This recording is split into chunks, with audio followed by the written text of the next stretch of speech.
Welcome to the top 10 covers. This is going to be the top 10 war covers in my collection. I had a fun time picking all these out. I hope you have a fun time seeing them. Kind of the best part of top 10s, the honorable mentions, right? Why, you get excited about honorable mentions. They didn't even make the top 10, but in some way, you almost like them more than the top 10. Maybe because you feel guilty and bad that they didn't make it. Maybe that's what it is. I don't know. Anyway, spoiler alert, there's a lot of Russ Heath on here. I'm a big Russ Heath fan. I got this cool Best of DC War Artists Edition. Russ Heath is the first name on there. Maybe fittingly at the end, but also maybe fittingly peeking out, not being covered up, is, who's not on my top 10, Joe Kubert. Really honorable mentions are these two books here. I got Star Spangled War Stories 65. That is from 1958. This is a great Jerry Grandinetti cover. I like the green. I like Frogman covers. I don't have a lot. I want to add more. But this one narrowly missed out. There's kind of another green-ish. Actually, it's another Grandinetti cover, too, that made the top 10. Anyway, it's a super cool book. I like underwater water things, Frogman covers, like I said. Jerry Grandinetti is also kind of the, I don't know, the pepper to the salt to the pepper, the ketchup to the other half of maybe DC War books. Russ Heath, especially cover-wise. Russ Heath is, I'm going to say 1A, and then Jerry Grandinetti, he might be 1B. I don't know, especially late 50s, early 60s, and then it transitions to Joe Kubert, and then he's your guy. He'll be your Huckleberry.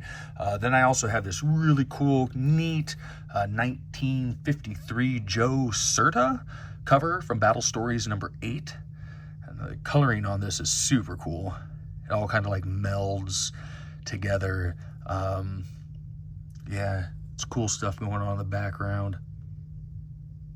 So war covers are really cool. Obviously, war, I guess I should do the whole caveats and things for the top 10 video. It's top 10 war. I think most of these are kind of modern war covers. There's Star Wars, there's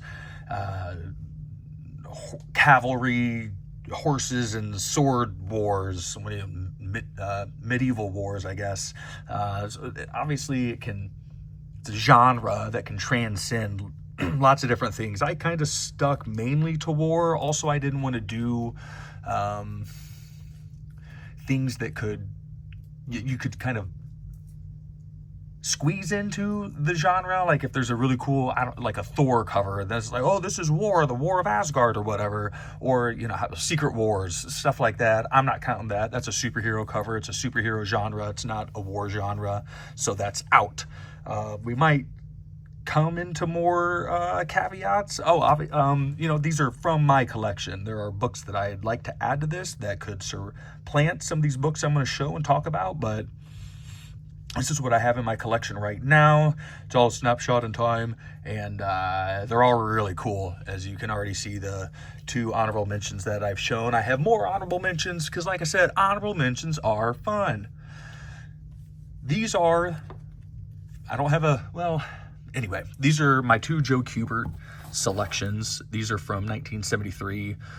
Our Army at War, 262, 263, just really cool. Sergeant Rock, there's a big tank coming in. Anyway, these are really cool. Joe Kubert, he can be hit or miss for me. I know that it's probably kind of sacrilegious not to have Joe Kubert make any top 10 war covers, but, well, there we are. But those are really cool. Two of my faves that I have, and I really like them. And we'll move on to some more honorable mentions. We talked about him, so let's show him. Here he is, the man, the myth, the legend. It's Russ Heath. GI Combat 98 from 1963. There's a whole slew of these gray tone covers. Jack Adler is also credited for helping out on. Russ Heath is quoted as not being a fan of this, but they're extremely popular and I would say extremely cool. And look this didn't make the top 10. So, you know there's some cool stuff coming. How did that not make? That could make it. And that's another thing, too. This is like kind of the top 10 right now. This is GI Combat 104, another awesome Russ Heath cover from 1964. Well known for the Haunted Tank. That's coming at you, the Jeb Stuart Haunted Tank. Super cool stuff. I think I also read something along the lines of like when he did this flame, he kind of tried to ape Joe Kubert and his flame style, what he did. But these are super cool. I mean, look at that. I got to show that one again. Look at all that fire back there. Excuse me, all the shadowing and everything, all the light. One thing about Russ Heath, I need to maybe do some research. One thing that really stands out for me is the colors on these, and then also kind of the lighting and the shadow areas. Here's another cool Russ Heath from 1958. This is our Fighting Forces 32. Kind of a more of a plain, not a lot going on cover, but still a very striking image with an awesome red background of a soldier throwing a grenade at this machine gun. It's super cool. But alas, did not make it. This one, I'm a little surprised didn't make it. I think it's super cool. It's 1954. It's another Russ Heath, Marines in Battle 4, I think. Did I do my homework? I think it's 4. Does it say somewhere? I'm not sure, but off the top of my head, I want to say it's 4. But it's super cool. Very well done. Battle cover there.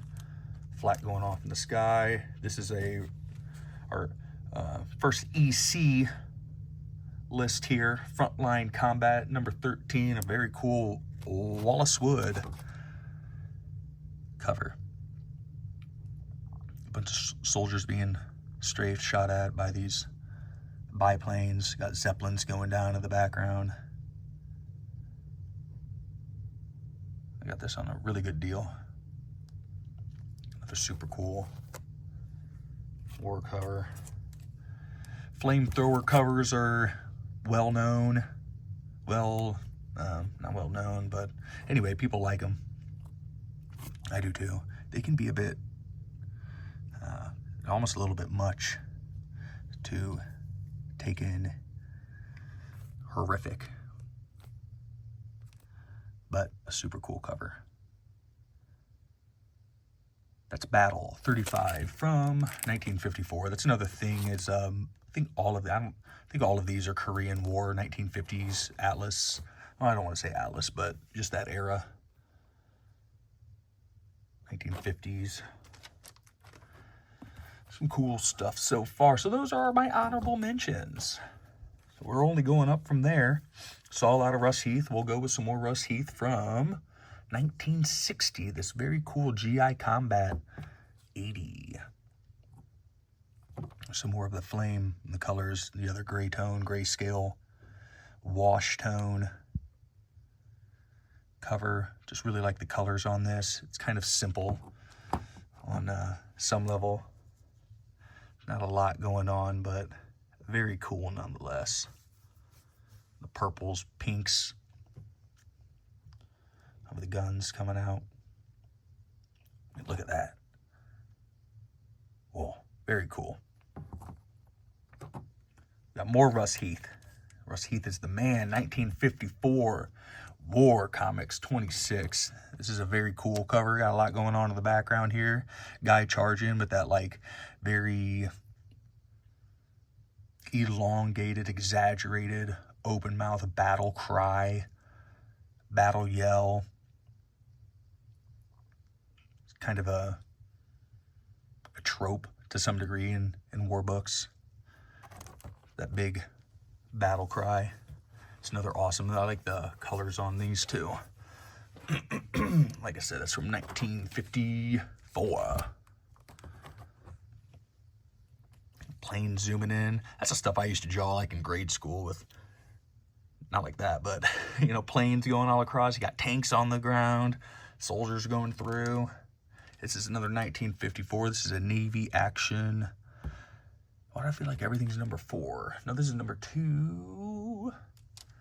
I'm not sure. 1954.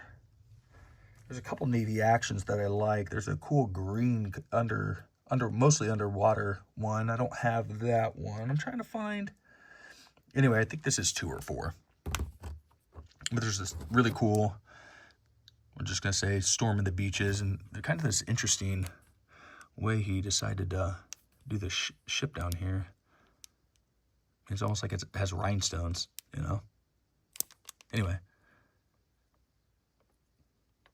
A lot of shadowy figures coming down. I like silhouettes. Color change on there is super cool. Nice and cool, not much going on.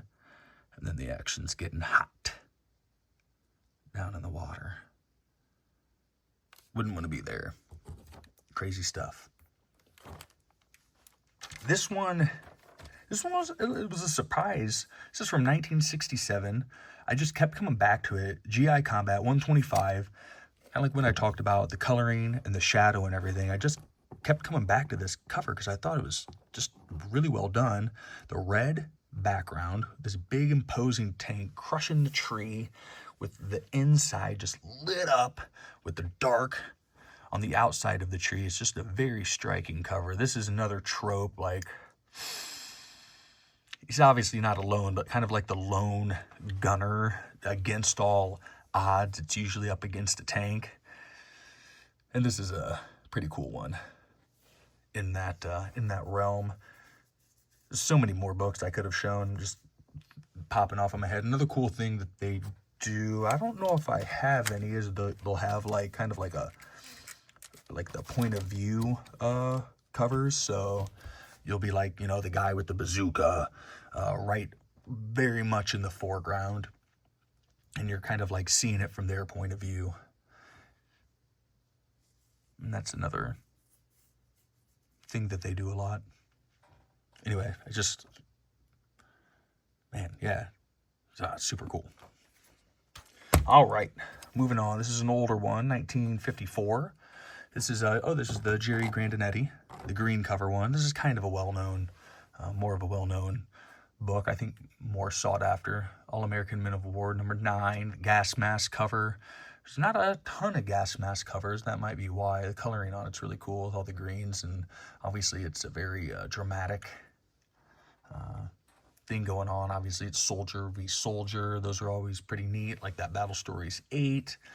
And it's just, you know, who's going to win and the drama of it. And, you know, if you ever think about the severity of the situation, it's, you know, it's obvious it's life and death. So, like I said, they can be, if you let them, you know, there's kind of, they can challenge you because, you know, on that one part, that little boy inside you is like, oh, yeah, this is cool, like John Wick and Storm the Beaches and rah-rah and everything like that. And then on the other hand, there's obviously the more harrowing side of war, when it's on the ground level and you view it through a human lens, you know, it can get, well, obviously very real very quickly. But it's a pretty interesting genre where a lot is possible. Kind of a quiet moment there, and we'll stick with the quiet moment. I think this is kind of another well-known book, 1954, Battlefront 26, another Russ Heath. Obviously the minesweeper right at the front, got his soldiers in tow. He's doing all the work up there. How would you like to have that job? Well, be careful. Probably slow going. It's just a quiet cover. Very cool blues on there. Obviously the guy up front in green really stands out. I like covers with precipitation, snow, rain, wind can work. I think it just really adds to the drama.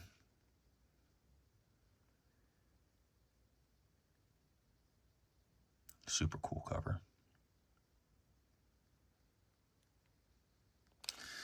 All right, kind of getting down to the nitty gritty. I think I stacked up a couple of these, not on purpose. I could have ordered them differently, but we have a Jack Davis. I think this, well, it's in here. Oh, also, these aren't really in any order.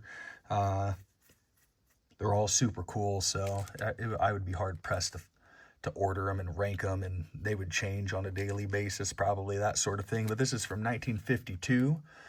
was very happy when I got this. Two-Fisted Tales number 30. Jack Davis is fantastic. I got my eye on a couple of other a couple more of his books. I'm not a big horror collector, but there's some pre-code EC books that he did that I would like to have. This is super cool too. Kind of like the harrowing part. Shots from the hill, douse that light. It's too late. That shine in his eyes. Like, this is craftsmanship. This is kind of another trope. This guy getting, you'll see stuff. I could have grabbed a surprise. I was going to grab my GI Combat 1, but from there, kind of the guy, we'll just say, getting snapped back. I might have, I don't know if there's one in here, but anyway, that's not what we're talking about. This is just a super cool cover.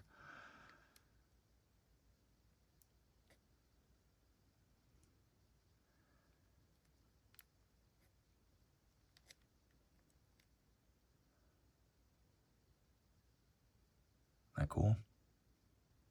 All right. I'll go ahead and mix these up. We'll do another Russ Heath. 1952. War Comics 11. This is a pretty well-known one as well. Flamethrower cover. Got that guy. This guy's really trying to get out. He said, just be terrible. As you can see, there's a few of the covers I've shown Russ Heath will do where the eyes are obscured. Tank on his back. Obviously the flames licking out. They're not having a good time. That guy in the back kind of put them out of their misery.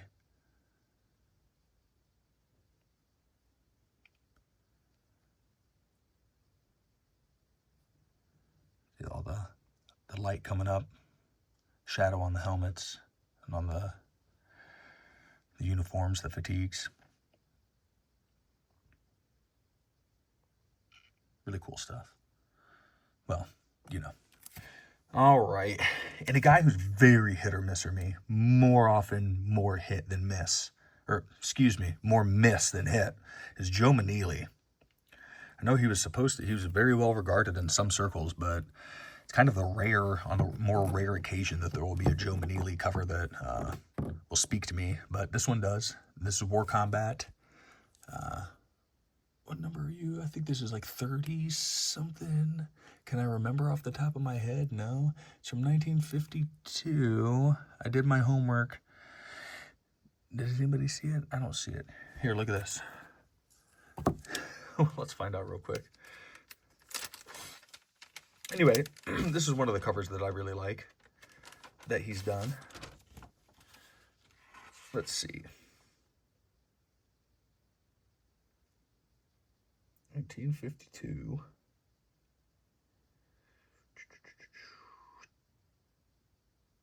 Oh, it's number 3. War Combat number 3. It's an atlas.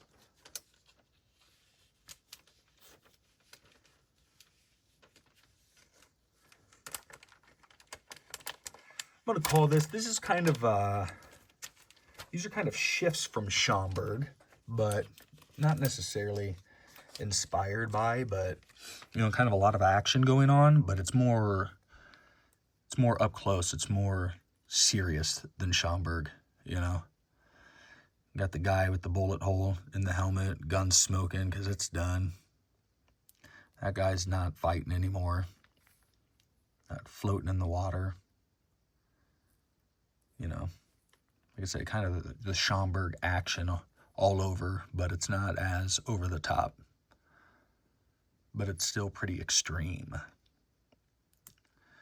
And with the coloring and the shading on this one as well. His proportions are off a lot of the time, I feel like. He usually has guys with like super long legs, or I don't know, I'd have to look. But this one's very well done, I think.